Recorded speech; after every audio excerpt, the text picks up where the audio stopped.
स्पष्ट बहुमतानंतर ही राज्यातली सत्ता स्थापना रखडली होती। एकनाथ शिंदे यांच्या शिवसेनेने गृह खात्याचा आग्रह धरल्यानं शपथविधी रखडल्याची चर्चा होती। पण आता शपथविधीचा मुहूर्त ठरलाय, पण भाजप मुख्यमंत्रीपदाची जबाबदारी कोणावर सोपवतं त्यावर शिंदेंच्या शिवसेनेची रणनीती ठरणार असल्याची राजकीय वर्तुळात चर्चा आहे।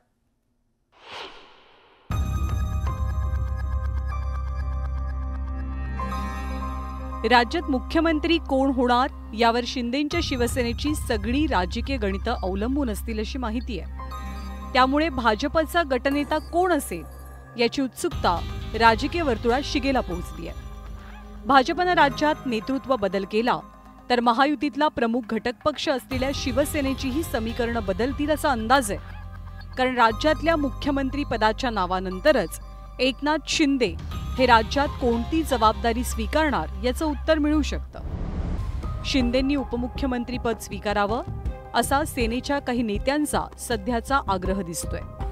पण देवेंद्र फडणवीस मुख्यमंत्री झाल्यास एकनाथ शिंदे त्यांच्यासोबत उपमुख्यमंत्री पदाची जबाबदारी घेण्याची शक्यता कमी आहे।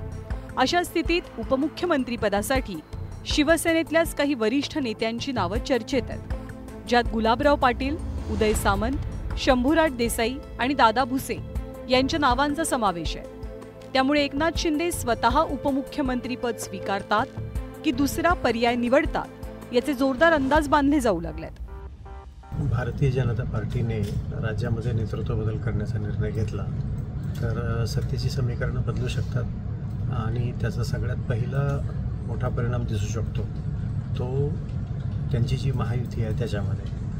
कारण या महायुतीमध्ये असलेले अजित पवार हे राज्याचे पुन्हा उपमुख्यमंत्री होतील अशी शक्यता आहे। शिवाय स्वतः एकनाथ शिंदे किंवा समजा त्यांच्या वतीनं अन्य कोणी आला तरी गेली काही वर्ष देवेंद्र फडणवीस यांच्याशी असलेलं त्यांचं ट्युनिंग अतिशय महत्त्वाचं आहे।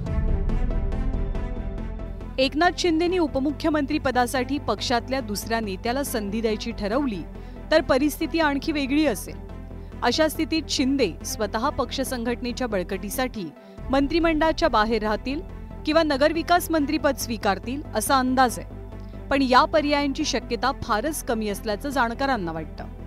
शिंदे आणि त्यांच्या पक्षाची अपेक्षा ही गृहमंत्रीपदाची आहे, पण भाजप हे खातं सहजासहजी सोडण्याची शक्यता फारच कमी दिसते।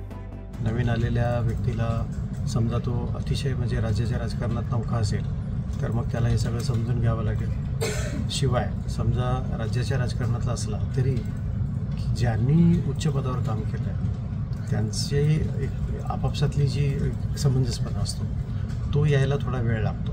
त्यामुळं सत्ता समीकरणामध्ये जर राज्यात बदल झाला तर सत्ता समीकरण आहे तेच जरी ठेवलं पण नेतृत्व बदल केला तर मग मात्र काही बदल निश्चित दिसतात।